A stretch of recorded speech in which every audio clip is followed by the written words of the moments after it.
8:20 minutos. 8:20 Cristian, minutos. Como perdón, porque Ajá. acaba de fallecer la quinta víctima, La quinta. víctima del incendio en el Carnaval de Salcedo.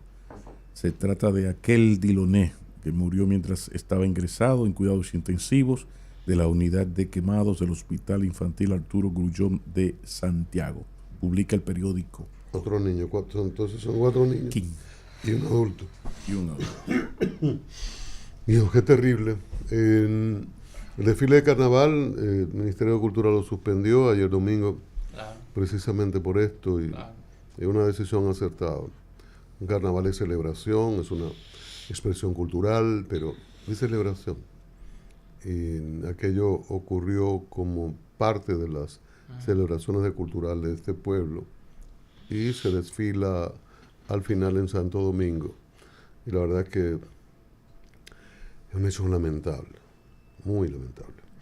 Bueno, como habíamos anunciado por redes hace unos minutos, ya con nosotros está la fiscal de La Vega, Aura Luz García. Qué bueno, buenos días, bienvenida, llegada directamente desde La Vega, creo. Así que damos las gracias. Dio un poquito de brega, pero ya está aquí. Buenos días a Buenos todo el público que nos escucha, así como también saludarlo una vez más a ustedes aquí en cabina, a todo el staff de A Diario. Aquí estamos. Gracias Qué bueno. por la invitación que nos hacen. Hablemos de La Vega. La Vega culta y olímpica. Así Pero es. también La Vega tiene sus problemas que son nacionales, como el problema de criminalidad, momento más alto, más bajo, hay una cárcel por allí, a veces una nuevo modelo, les llegan informaciones como hace un mes o algo más de criminalidad al interior de la misma cárcel. Entonces primero quisiéramos comenzar con la situación de seguridad o inseguridad y criminalidad de la provincia de La Vega. ¿Cómo marcha esto? ¿Ha mejorado? Creo que ya usted tiene cerca de 10 años en la posición, ¿no? Sí, bueno, en el Ministerio Público, en sentido general, ya este año vamos a tener 20 años, 20. pero en La Vega, 5 años cumplidos. 5 ya. años como fiscal, Sí. como titular. Entonces, la situación de La Vega, ¿cómo usted la pondera con relación al trabajo y esa importante coordinación con la policía, que entiendo esto se refuerza y se fiscaliza en la reunión de los lunes que se da en la policía y que encabeza, aunque no lo hará hoy, siempre el presidente Abinader? Bien. Bueno, pues La Vega está dentro de las provincias que tienen los niveles de criminalidad bajo control. ¿Cómo lo explico? En el año 2023, por tomar un año como referencia completo, la tasa de criminalidad o la tasa de homicidio la cerramos con 9.5. 9.5 es un índice que está dentro de los parámetros de la ONU y porque no, estamos por debajo de 2 dígitos, que es lo que se espera y lo que la fuerza de tarea aspira, que es a esa reunión que usted dice de los lunes, que vamos con la mayoría de los titulares del país. ¿Qué ocurrió a principio de año? Bueno, también el año 2023 cerramos con 0 feminicidio. Para nosotros fue un logro importantísimo porque en años anteriores se habían, por ejemplo, en el año 2022, el 21, el 20 tuvimos un alto índice de feminicidio. Tuvimos 4 en ese año, a pesar de estar todos en pandemia y encerrados en casa. Bueno, pues en el año 2023 nosotros nos regocijamos en ese momento por esto. ¿Qué ocurrió en el año 2024? Iniciando el año tuvimos el caso que ocurrió dentro de la cárcel, donde la joven Cassandra perdió la vida de manos de su compañero que se encontraba allí. Y también una señora llamada Dilenia falleció y en el mismo mes de enero tuvimos el fallecimiento de otra joven de Jima, que le llamaban la mudita, le decían así. Pero todos estos casos estaban fuera del ámbito de la violencia de género e intrafamiliar. Fueron casos aislados de mujeres que desde nuestro punto de vista se ponen bajo el dominio y control de personas desconocidas. Por ejemplo, en el caso de Dilenia, fue citada por un hombre para tener actividades sexuales a cambio de dinero y entró al espacio de él. Si yo llego aquí, no tengo dominio del espacio. Si yo quiero ir hasta el baño que yo quiera ir, le tengo que preguntar a las personas que están aquí. Entonces, ¿qué nosotros entendemos con esto? Que hay ocasiones que la mujer se pone bajo el dominio y el control del hombre. Y bueno, también en esos términos, por eso le digo, no está dentro del ámbito de la violencia de género e intrafamiliar, que es un tema que desde la Fiscalía de La Vega nosotros le prestamos mucha atención. Tenemos un equipo allí en la Unidad de Atención a la Violencia de Género que tiene el compromiso de cumplir con un protocolo y un abordaje correcto desde que llega una víctima. Yo le comentaba, escúchame, a propósito de ese sistema de medición que es internacional, de cantidad de homicidios por 100.000 habitantes. Pues le comentaba al nuevo comisionado de la policía, Luis García, que no es que es engañoso, porque eso es un sistema muy preciso, es mundial, repito, pero hay muchas situaciones que impactan la seguridad o que generan inseguridad que no llegan al homicidio. Están los robos, atracos, intentos, sí, la ratería. Entonces, esos elementos a veces, cuando se critica a la autoridad por la situación de inseguridad, a veces cuando se da el dato estadístico, entonces se crea esa confrontación del, bueno, pues usted me está diciendo, le dicen a la autoridad que baja, y lo que uno tiene es una situación de que a fulano le robaron a mengano. ¿Cómo manejarse en ese esquema? Porque el dato es objetivo, pero hay una situación también que es objetiva y que incluso es mayor que lo que sale a relucir, porque no todo el mundo lo cuenta, se queja o llega a los medios de comunicación. Mira, desde la Fuerza de Tarea, allí nosotros vamos todos los lunes. ¿Qué ocurre allí? Y desde mi punto de vista es una buena medida. ¿Por qué? Porque a todos los fiscales que estamos allí... Cuando usted dice todos vamos los lunes, ¿son todos los fiscales? No son todos los fiscales, son el titular de las provincias que como han señalado ustedes, en algún momento han mostrado... O sea, las 32 provincias. No todas, yeah, no todas, sino aquellas provincias que han subido o han tenido picos de criminalidad. Yeah. ¿Por qué yo digo que es una buena medida? ¿Y por qué digo también que los resultados se están mirando y los resultados están ahí? Por ejemplo, desde La Vega yo llego, o desde que salga de aquí voy para allá. Semanal, yo tengo que estar mirando todo lo que está ocurriendo, así como también dónde se está moviendo la criminalidad, y lo positivo de esto es que antes, yo creo que, o después de la Fuerza de Tarea, yo creo que soy mejor fiscal que antes de la Fuerza de Tarea. ¿Y por qué yo digo eso? Nosotros los titulares, todos mirábamos hacia adentro, o sea, de la fiscalía hacia adentro. Cuando llegaba la persona arrestada, ahí empieza un mecanismo de un proceso penal. Pero ahora, después de la Fuerza de Tarea, nosotros estamos mirando hacia afuera. ¿Qué está ocurriendo, por ejemplo, en Palmarito, que es una comunidad? Entonces nosotros lo estamos mirando eso conjuntamente con la policía. ¿Qué está pasando en Jarabacoa? ¿Qué está pasando en Jima? ¿Qué está pasando? Bueno, Constanza corresponde a otra fiscalía. Pero nosotros estamos mirando cómo se está moviendo la criminalidad y desde allí, desde esa visión, conjuntamente con la policía, se despliegan los esfuerzos y los operativos, allanamientos, al lugar donde se está moviendo la criminalidad. Eso se hace, se trabaja monitoreando con el sistema policial, con el sistema DEVI. Se hacen depuraciones, por ejemplo, En esta semana, yo llevo como misión, como tarea hecha, la policía hizo 388 operativos.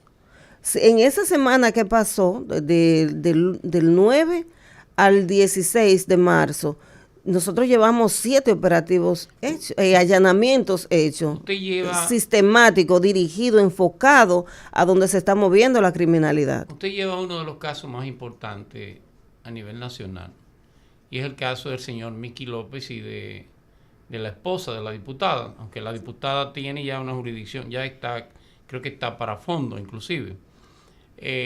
Mickey López fue aquel que le pusieron una medida de coerción del grillete y luego le exhibía en el resort, bañándose en uno de los resorts del este. La pregunta es, ¿hubo un allanamiento que se hizo en La Vega a la casa de Mickey López y la diputada? Eso se hizo como una medida de intrusión, por el juez de intrusión especial.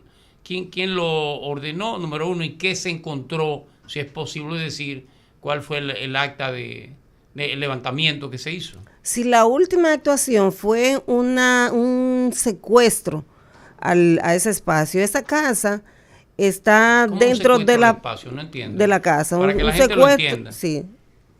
Esa casa, conjuntamente con otras propiedades, inmuebles, están dentro de una empresa que está siendo investigada, que se llama Cutupu SRL.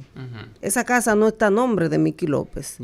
Pero sí, nosotros en la investigación, conjuntamente con lavado de activos, identificamos esa vivienda, entre otras, producto de la misma investigación inicial. Y esa vivienda, el Ministerio Público solicitó una orden de secuestro, una orden de incautación, no un allanamiento en sí, porque un allanamiento es una actuación que también requiere la orden judicial y es para buscar evidencia relativa a un hecho punible que se está investigando. Pero en este caso es una actuación de ocupar no ocupar, sino secuestrar para luego ponerlo en el proceso con miras a decomiso. La pregunta es, y es lo fundamental, la acusación a la esposa, y creo que a él, aunque son expedientes separados, es de lavado de activos. La pregunta a usted, que el Ministerio Público, ¿el lavado de activos procedente de dónde? De narcotráfico, es lo que se ha sostenido siempre. Es un caso que tiene varias etapas, desde un hallazgo de una sustancia de éxtasis, 2 personas fueron arrestadas y están condenados. Una segunda etapa relativa al lavado de activos con la familia Fernández, luego la familia de Mickey López, y ahora estamos con el caso de Cutupu SRL y arrastra con algunos de los familiares de Mickey López, como usted bien ha señalado. Estamos conversando con Aura Luz García, ella es la fiscal de La Vega, provincial La Vega. Se trasladó a la conversación y qué bueno que estamos, ¿verdad?, conversando con el interior del país.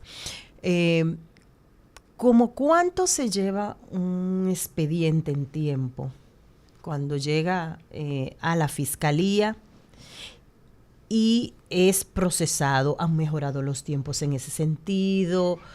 ¿Cómo van los procesos? Porque muchas veces las quejas son, no específicamente en La Vega, las quejas son de mucho tiempo que se llevan o que los expedientes no llegan con la calidad de lo que deberían tener para que posteriormente el Poder Judicial pueda determinar sentencias que sean más reales al hecho.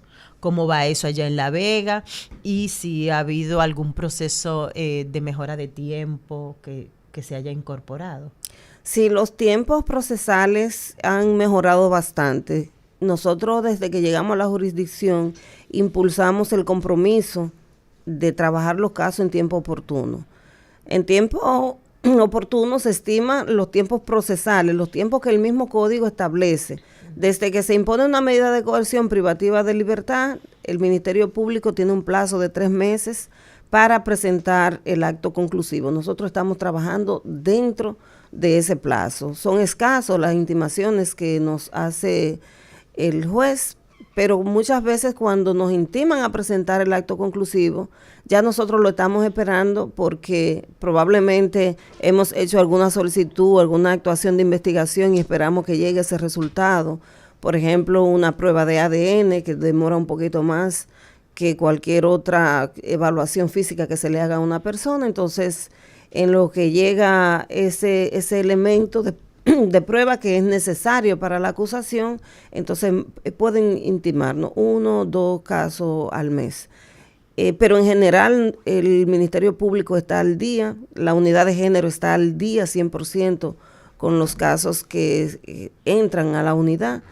Y en sentido general, después de la comisión del hecho y que se presenta la medida de coerción, ya el Ministerio Público está obteniendo condena o la resolución del caso, no importa la decisión que haya tomado el tribunal, más o menos en 1 año o 1 año y medio. Se expresa preocupación en el país por la sobrepoblación carcelaria y en una gran proporción, pues, gente que está presa por medida de coerción, por medida preventiva. ¿Cómo está La Vega en ese sentido? Mira, La Vega tiene igual básicamente que en el resto del país. Hay casos que revisten gravedad. La gente dice, hay mucha prisión preventiva, pero no es que hay mucha prisión preventiva. Lo que pasa es que hay casos que merecen la prisión preventiva por la gravedad que reviste.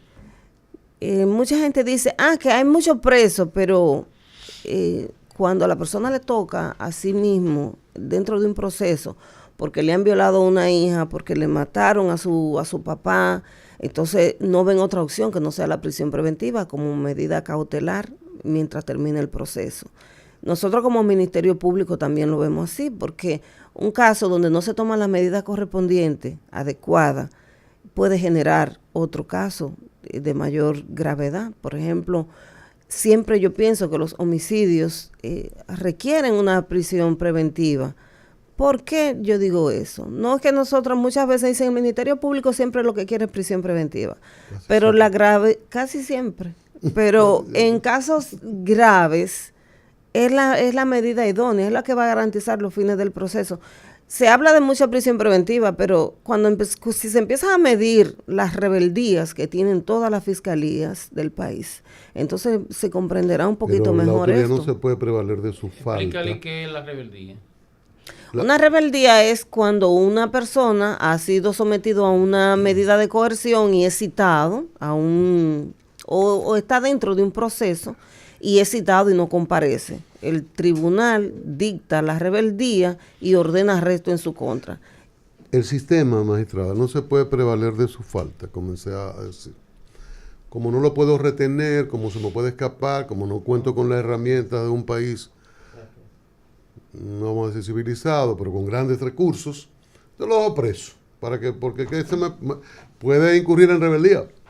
Entonces, eso es una falencia del sistema, que no es de ahora ni de ayer, pero refuerza esa actitud de la prisión preventiva, que uno encuentra, yo le reitero, yo soy del que opinan con frecuencia que hay demasiado prisión preventiva.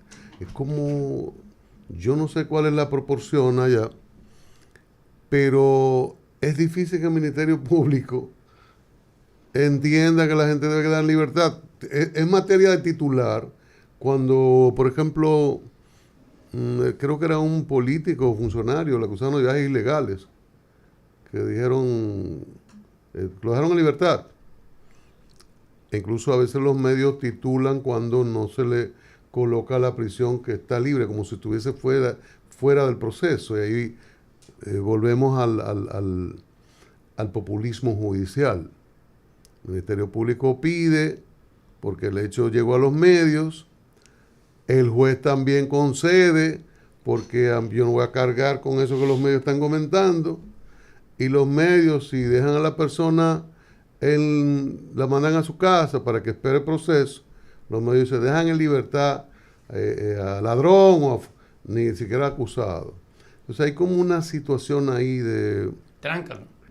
Sí, ese tráncalo y los medios yo no los excuso, yo los acuso usualmente aquí. Pero en ese trípode son los que tienen quizá la excusa por ignorancia, no sé, porque populismo y malicia y el afán de tránquenlo. Pero el Ministerio Público, que es el que hace el trabajo, el encargado de la investigación y de la imputación, y el juez que decide, yo no puedo justificar eso. Y yo le cargo más al juez. Y se lo dije ahí donde usted está sentado, al presidente de la Suprema Corte de Justicia, porque usted puede pedir como Ministerio Público lo que usted quiera. Ahora, yo soy el juez. No. Porque usted quiere un año, no. Presente en 2 meses o 3 meses. Eso no tiene sentido, es un robo simple, o lo que fuere.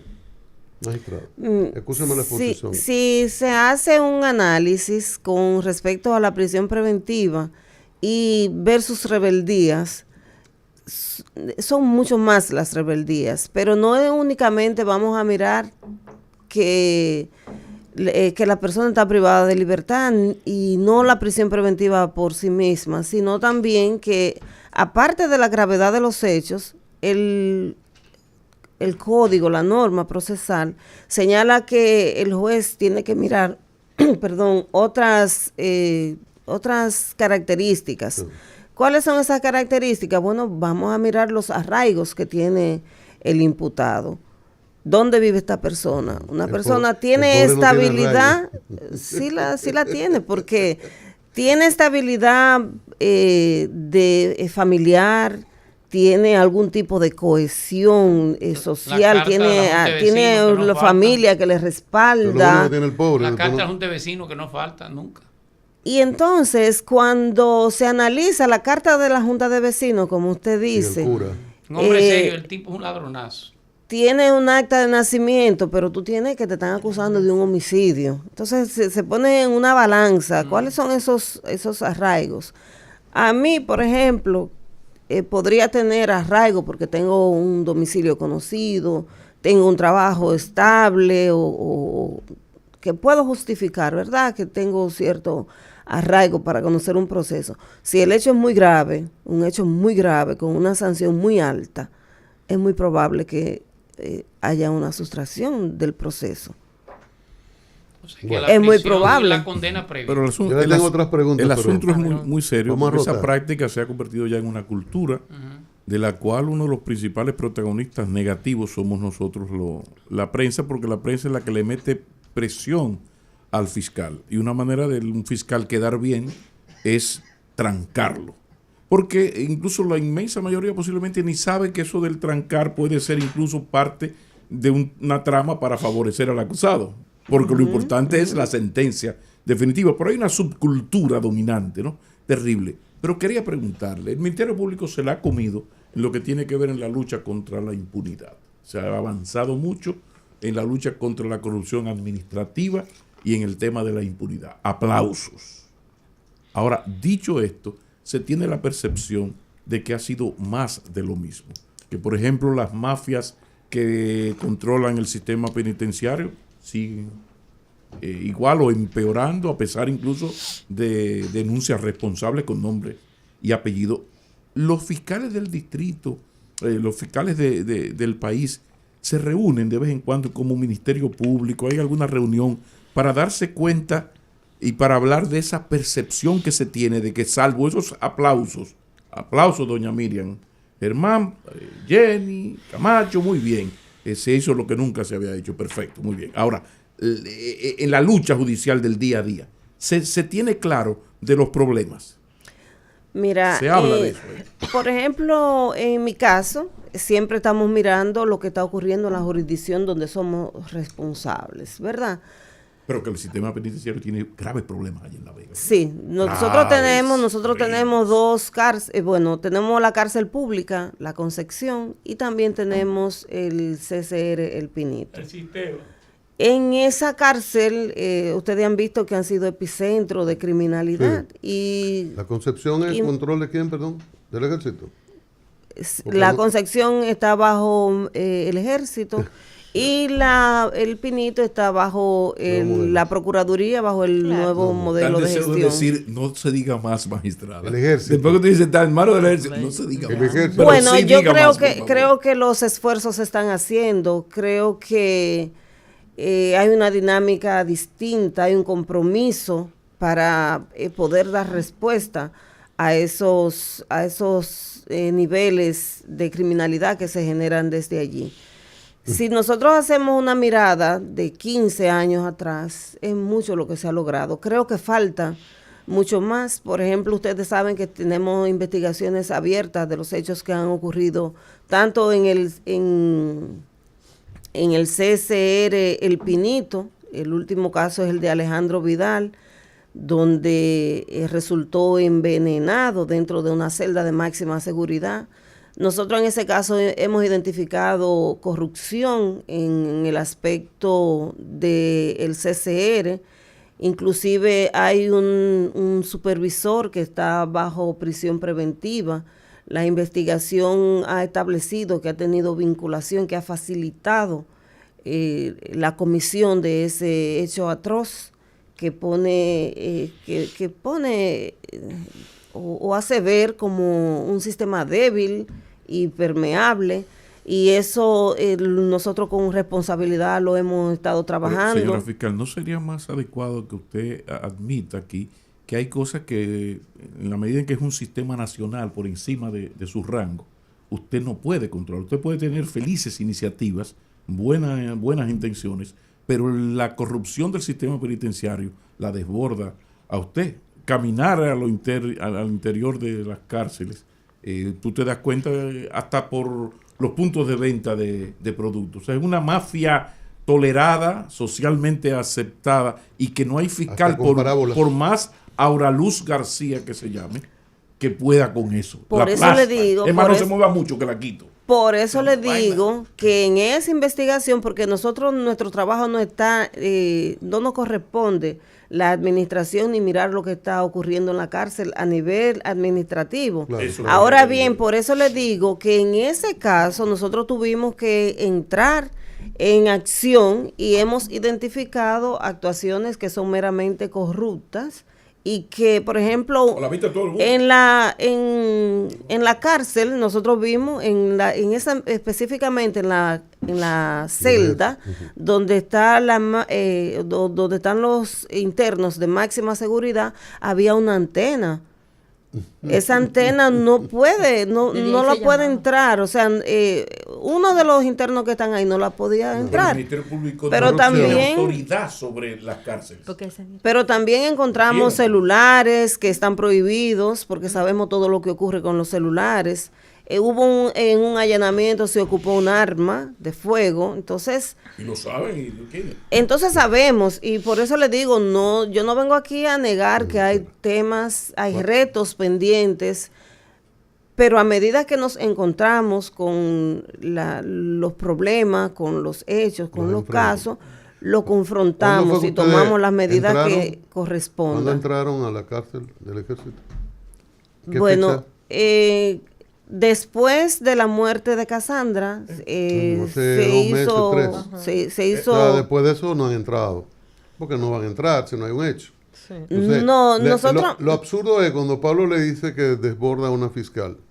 Es que ¿cómo es concebible que un sistema penitenciario, un nuevo modelo, un viejo modelo, pero existe un tercero del ejército? ¿Por qué rayos el ejército tiene cárcel y que se dio la absurda situación de que el director de prisiones dijo en algún momento que estaba esperando la autorización del jefe del ejército para poder entrar?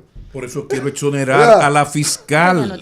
Por eso comencé exonerando a la fiscal. Es el gobierno. Lo que pasa es que entonces ustedes están ahí que está en casa ajena, y de alguna manera estas cosas se le pegan porque no dejan de ser parte del sistema, y como el sistema está sumamente corrompido, el que no conoce a la ciudadana Auraluz García piensa lo que le da su real gana. Aquí se creó un nuevo sistema hace muchos años para acabar con eso y no ha sido posible, y está ahí a la vista de todo el mundo y no hay manera. No hay manera de que el Ministerio Público no tiene que... Esta es esto la no le toca a Nosotros, Ahí usted. está cada la cierto victoria que no está en tiempo, La Vega. Ahí está la victoria que no está en La Vega. Sí, pero cada Sí, cierto no. tiempo nosotros hacemos requisa en la cárcel pública. Sabemos que no son suficientes porque uno puede ir y hacer una requisa y saca 50, 100 celulares y al día siguiente va y puede encontrar No, 500. porque además le informa, la conexión. y además comercial eso con genera un Fiscal, negocio. Fiscal viene usted mañana. entró a la Exacto. entró a una cárcel. Fiscal viene mañana. Encontró 30 celulares y 20 vagabunderías más. Bien documentada. Está aquí. ¿Se cancela al encargado de la cárcel? No. O sea, es una mafia que el Estado y la gente bien intencionada dentro del Estado no tiene autoridad para frenarlo. Entonces, eso lo que hace es que arrabaliza institucionalmente y motiva, es un incentivo para que la gente humilde diga, no, vamos a meternos en las mafias, vamos a la delincuencia, porque por ahí es que está la salsa. O sea, una cosa es la posibilidad, se está investigando, hay dudas, sospechas de que en el sistema penitenciario... No. Lo del sistema penitenciario es a la Frankenstein. Entonces, ¿qué vamos a hacer? Porque de qué manera usted me viene a mí luego a quererme aplicar la ley. Entonces hay una aplicación selectiva de las leyes cuando el Estado dominicano no es capaz de, cuando una fiscal entra a una cárcel y encuentra flagrante todas estas vagabunderías, ni siquiera por allantar cancela al encargado, al responsable de esa cárcel. Ni siquiera eso. O sea, ¿qué nos está pasando? Yo no lo sé. Seguimos con la Perdón por fiscal de La desarrollo. Vega, Aura Luz García, Rosario Medina. Esta Ivonne. pregunta no me hubiera gustado hacérsela. de Pero la verdad. va a hacer. Pero Vamos se a ver la ahora debo- si yo se la puedo contestar. Exacto. Si no se le digo, no me la Claro, sé. claro. No, Y me mis la compañeros estudio. van a saber que no me Porque hubiese sido muy gustado mal educado con hacérsela, la pero fiscal. debo hacerla por el impacto. Usted es inocente de todo. Exacto, por el impacto mediático que tuvo y sobre todo en imagen y percepción con la Fiscalía de La Vega. El caso que se manejó con Daniel Hernández, la acusación a Daniel Hernández, dicen los muchachos que él es cantante, que él es artista. No sé qué es realmente, Ese es cuál es su Tochiva, arte. Papachi, Tekashi, Papucho. alias Ese es Tekashi, que fue demandado, o 6Me9, que fue demandado por Chamil José Lázaro Capellán y Diamond La Mafia. ¿Usted entiende por qué no me hubiese gustado hacerle esta pregunta? Por ambos que son productores y que lo acusaban de que él llegó en un momento donde la pareja de él, estaba grabando y fueron agredidos. Presentaron videos y todo. Y vimos todo el aparataje que creó ese personaje en torno a la Fiscalía de La Vega y posteriormente la decisión de el poder de la jueza, que fue presentación periódica, un dinero y eso. Fianza. ¿Cómo se sintió fianza? ¿Cómo se sintió el Ministerio Público ya posteriormente con esa decisión y el manejo? Bueno, de sentir, nosotros no personalizamos los procesos. Nosotros trabajamos con lo que el aspecto procesal nos permite. Nosotros recurrimos esa decisión porque entendimos en ese momento que no era la más adecuada. ¿Y por qué entendimos que no era la más adecuada? Porque el Ministerio Público aportó los elementos de prueba que demostró la violencia materializada por Tekashi.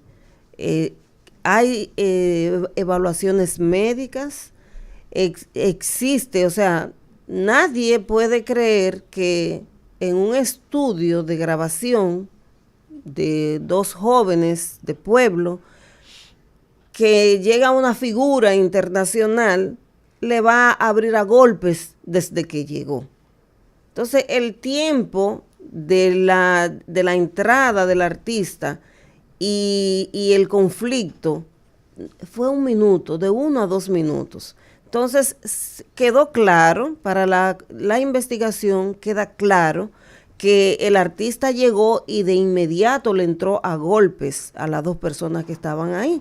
Y eso quedó reflejado con las lesiones de esas personas.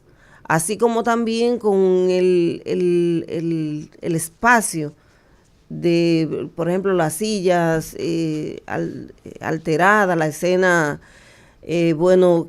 de violencia que se materializó ahí. Pero también nosotros tuvimos la oportunidad de entrevistar a Tekashi. ¿Qué nosotros vimos? Que es una persona que mientras él tiene el control de las preguntas o de la escena, está en calma. Desde que le hacen una pregunta un poquito incómoda, muestra agresividad. Y si lo hace ante un lugar donde él no tiene dominio, a un lugar donde está enfrente a una autoridad, entonces nosotros creemos que lo puede hacer con más énfasis en un espacio donde lleva control. Bueno, otro da la razón a ese planteamiento que nosotros hicimos y a los resultados de esa investigación, que de la agresividad que él muestra por el hecho que posteriormente en el Distrito Nacional se conoció. Yo no tengo la menor duda de que es una persona violenta, que la juez no le impuso prisión preventiva, pero le puso una medida de manejo de ira. La juez también, cuando lo tuvo en el frente, identificó eso que nosotros pudimos ver cuando estábamos haciendo la entrevista y el análisis general de las evidencias que se analizaron en su momento. No ha ido a una de esas terapias, o al menos el tribunal le estableció en la resolución que debía presentar al Ministerio Público las citas o la evidencia de que estaba tomando esa terapia de desarticulación de la violencia o de terapia de manejo de ira, y no ha presentado ninguna hasta este momento. Considero que en los próximos días estará el Ministerio Público presentando el acto conclusivo, que lógicamente será una acusación, y en espera también de que se conozca el recurso en la Corte de Apelación que incoó el Ministerio Público, que se vio afectado porque en la audiencia anterior fue aplazada esa audiencia porque la parte querellante había solicitado una declinatoria por sospecha legítima y solicitó a la Suprema Corte de Justicia que el caso fuera sacado de La Vega y enviado a otra jurisdicción. Estamos en espera de esos resultados, pero nosotros entendemos que en La Vega las condiciones están dadas para conocer ese proceso. ¿Usted vive en Sin La Vega? embargo, yo soy de Santiago, duré muchos años antes de llegar a La Vega, muchos años como fiscal en Santiago. Recuerden que en el año 2018 fui como fiscal titular interina a Valverde. Ahí duré algunos meses y luego entonces a La Pero Vega. vive en La Vega. Pero No, vivo en hacerle Santiago. la pregunta- No, perdóname, Pablo. Pero permítame hacerle la pregunta más importante de toda la entrevista. Oh, ¿Usted es de las Águilas? Ay, pero desde chiquitica. Ese es un problema que el Ministerio Pero por Público Dios. tiene que corregir. Porque Luisa Luisa de las Águilas. Todas. Jenny, Luisa. Ay, pero O sea, espérate, tengo duda de eso Luisa. Yo por creo el bien que del Ministerio Público van a tener que buscar alguna... Pero por Dios, porque porque no es justo. Mire. Le hago la pregunta. Solamente quería dejar caer esa. Le hago la pregunta de sí, si pero Aguilucha. Ya. si vive en La Vega o vive en Santiago, porque usted ha instrumentado un expediente, hizo una investigación sobre uno de los casos más importantes. Entonces me imagino, y sobre todo el esposo de una diputada y del padre de un regidor. ¿Cómo se ha sentido en términos de presión que ha sentido en La Vega con ese caso específicamente? Bueno, presión en sí yo no he sentido de nadie, porque Ya. yo igual no la cojo. Ni amenaza Yo ni no, nada de eso. bueno, me han dicho que tenga mucho cuidado, que me van a hacer tal o cual cosa, pero Por eso que se joda. yo no conozco el miedo, no sé la responsabilidad que tiene el Ministerio Directamente Público. no ha habido ninguna amenaza. De manera directa no. En un momento y en años anteriores sí fui objeto de no solamente de una amenaza, sino de una planificación de un... ¿Qué caso? Exacto, ¿qué eso caso? fue en caso, estando en Santiago, en un caso de un sicariato muy conocido, que es el caso de los colombianos. Y bueno, superamos eso y sabemos que estamos en riesgo porque este es un trabajo que nosotros estamos lidiando con, básicamente con la... Nosotros tomamos los riesgos que para tener la seguridad ciudadana y nos corresponde a nosotros. Ahora tenemos también los niveles de seguridad adecuados y tenemos el debido cuidado.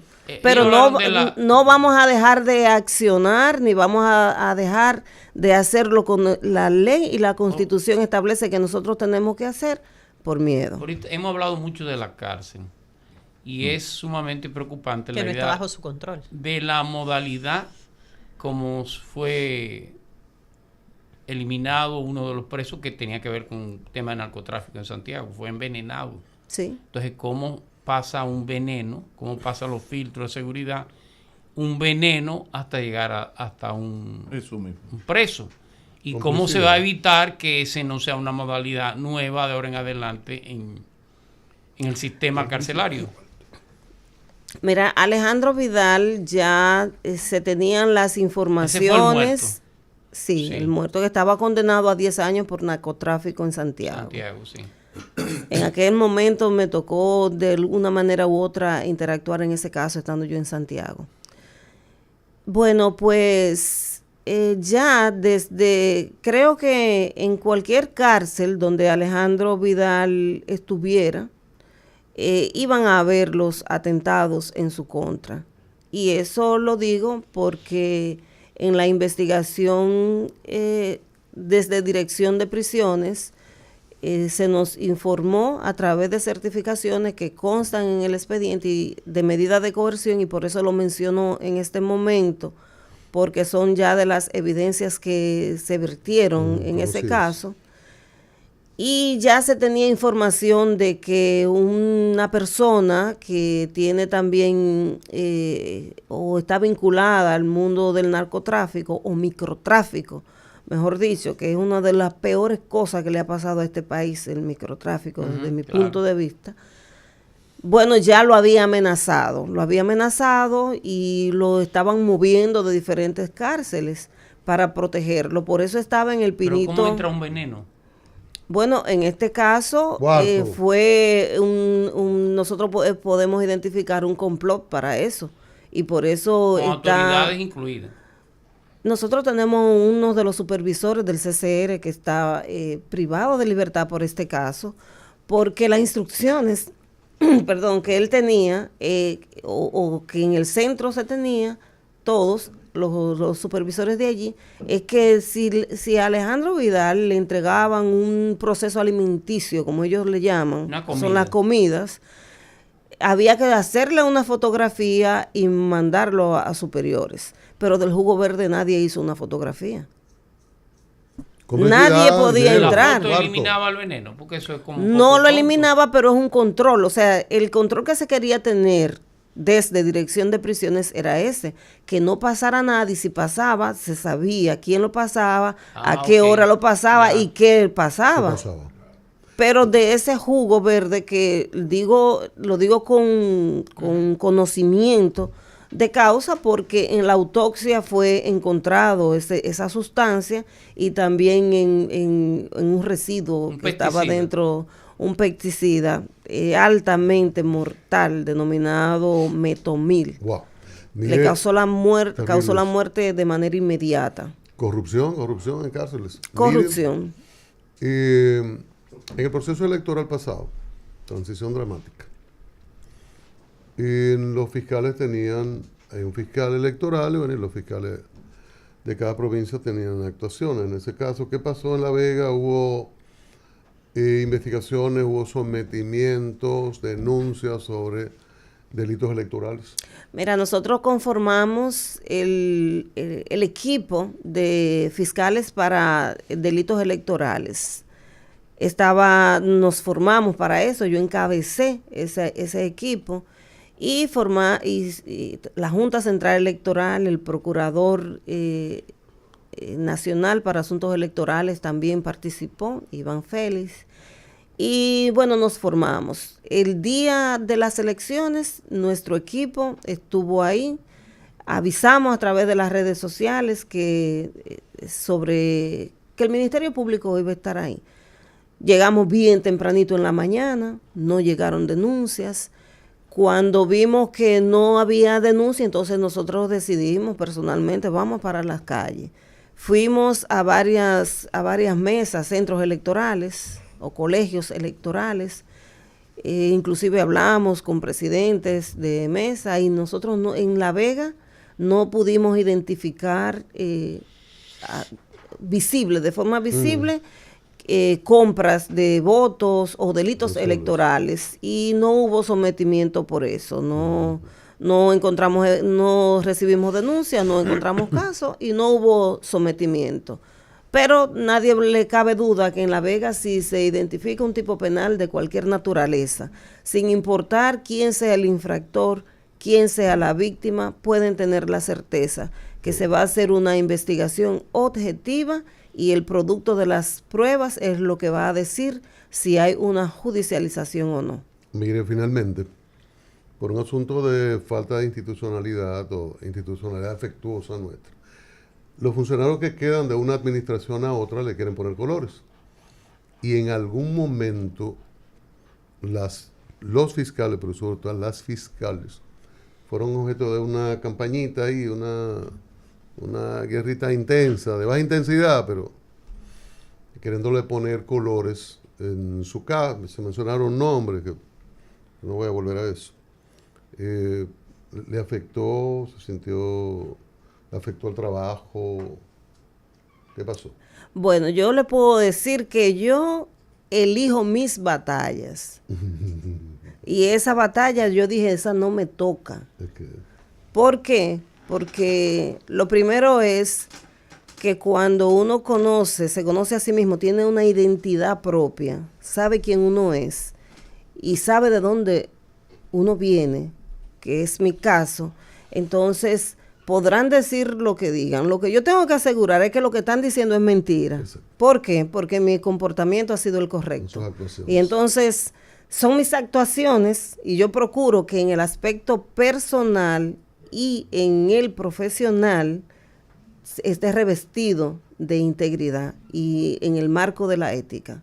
Y esos son los valores que nosotros apostamos, y por eso esas son batallas que yo no la libro. Perfecto. Muchísimas gracias, magistrado. Bueno, gracias a ustedes y creo que me trataron bien. Me trataron muy bien. Bueno, casi todos. Sí. Yo tengo la doble nacionalidad porque yo soy santiaguera de origen y también vegana, pero también de Valverde, que amo. Estuve por ahí en esa provincia como fiscal titular por poco tiempo, pero amo esa provincia. Aura Luz García, fiscal de La Vega. Pero quedó marcada la entrevista por esa respuesta. Le damos las gracias. Sí, no sabemos que es ese esfuerzo de moverse de La Vega por la mañana, la entrada de la ciudad también es un tiempo terrible. Bueno. Y que haya podido venir hasta acá para compartir con nosotros y con ustedes, los que nos escuchan. Y eso es importante. La magistrada tiene como un trasunto a Mercedita, ¿verdad? Como familia. No se va a escapar la licenciada. La magistrada no se va a escapar. Tiene como un trasunto, como que parecen familia. Lo que pasa es que eso es genético. No, lo que pasa es que eso es genético y lamentablemente, ¿cómo yo me saco mi ADN? No puedo. Y es lo mismo pasa con el tema ese de las águilas. Son todas. Bueno, usted va para La Vega, dijo. No, yo voy para mi fuerza de tarea. Para la reunión de aquí a la policía. Sí. Mire, pero usted viene con... Yo la he visto en la reseña que usted está asistiendo con... Magistrada, no se va a escapar. Todos los lunes estamos ahí. De la ciudad, ¿verdad? Usted conoce Conozco algo, no mucho, pero algo. No se bueno, pues... La avenida San Martín, creo que usted sabe cuál es, ¿verdad? Si no, le indicamos perfectamente. No, ahora nadie está perdido con el GPS. Bueno, perfecto. Entonces, miren, la San Martín 183, ahí próximo a la avenida Máximo Gómez. Usted es una mujer de acción, los santiagueros son de trabajo, los veganos, los de Valverde. Y siempre hay cosas que hacer en la oficina o en la casa, hay que construir, reconstruir. Pero usted como una mujer inteligente y previsora, tiene que ir a lo seguro, a las herramientas, a los equipos que tengan certificación internacional. No se escapó. Entonces ahí, en esa dirección que le acabo de dar, San Martín 183, hay un espacio amplio de parqueo y un letrero grande que dice materiales industriales. Esa es la ferretería más completa de este país. Usted va ahí, no tiene que ir como antigua fiscal en Santiago, fiscal de La Vega. Y menos como Aguilucha. Vaya como ciudadano no, humilde, usted le dice humildemente con esa cara de buena persona que usted tiene. Dice, mire, me mandaron de a diario y le van a dar una reducción importante. Está bien, y no solamente yo voy a ir, sino que voy a mandar a mis familiares, Exacto. porque si la recomendación viene de usted, entonces Ay, parece ay, que hay la productos fiscal de La buenos. Vega. No, y por Magistrada. y por Ay, ley la la usted fiscal debe de La prestar Vega. Ay, atención. Magistrada, ¡Qué miedo! Señor Julián, don Cristian. nos don sentimos Julián. orgullosos de ser aguiluchos. Así es. Así mismo. Todo el tiempo. Ay, sí, Hasta sí, la sí. muerte, hasta Ya la muerte. veo, bueno. Aquí hay un escogido. Aguilucha desde chiquitica. Aquí hay un Aficéalo, escogiducho. te cuido, aficéalo. Aquí hay un escogiducho. Cuando el escogido pierde, nos vamos para las Águilas. Gracias de nuevo. Gracias a la ustedes. Anunciación Fiscal de La Vega. Nosotros continuamos.